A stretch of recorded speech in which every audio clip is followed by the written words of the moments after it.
আজ দশমী, মায়ের বিদায় পর্ব। নদিয়ায় কৃষ্ণনগর রাজবাড়িতে প্রায় ৪০০ বছরেরও বেশি ঐতিহ্যবাহী দুর্গাপুজো পালিত হয়েছে। রাজা কৃষ্ণচন্দ্রের আমল থেকে ধারাবাহিকভাবে চলে আসছে এই পুজোটি। এই বছরের মতো দশমী তিথিতে রাজবাড়ি দুর্গোৎসব সমাপন হলো। রাজবাড়ির বর্তমান রানী অমৃতা রায় সিঁদুর খেলার মাধ্যমে উৎসবের আনন্দ ভাগ করে নিলেন সকলের সাথেই।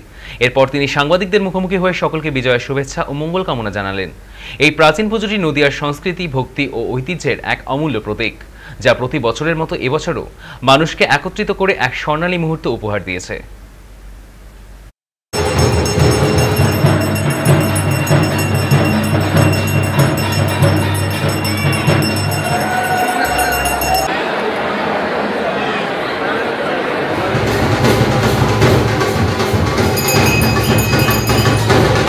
সবার মন খারাপ এবং সব থেকে বড় কথা হচ্ছে মা প্রতি বছর আসেন আমাদের কাছে, নদিয়াবাসীর কাছে। মা সবার মা এবং নদিয়াবাসী আমাদের ফ্যামিলি।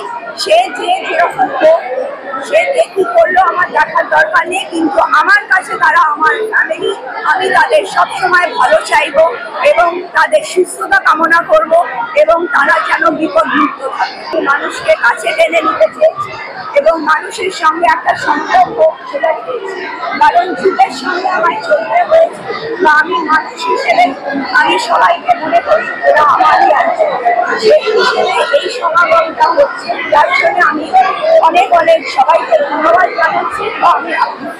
এবং মানুষ যে এত থেকে আসছে সেটা আমার কাছে একটা বিরাট।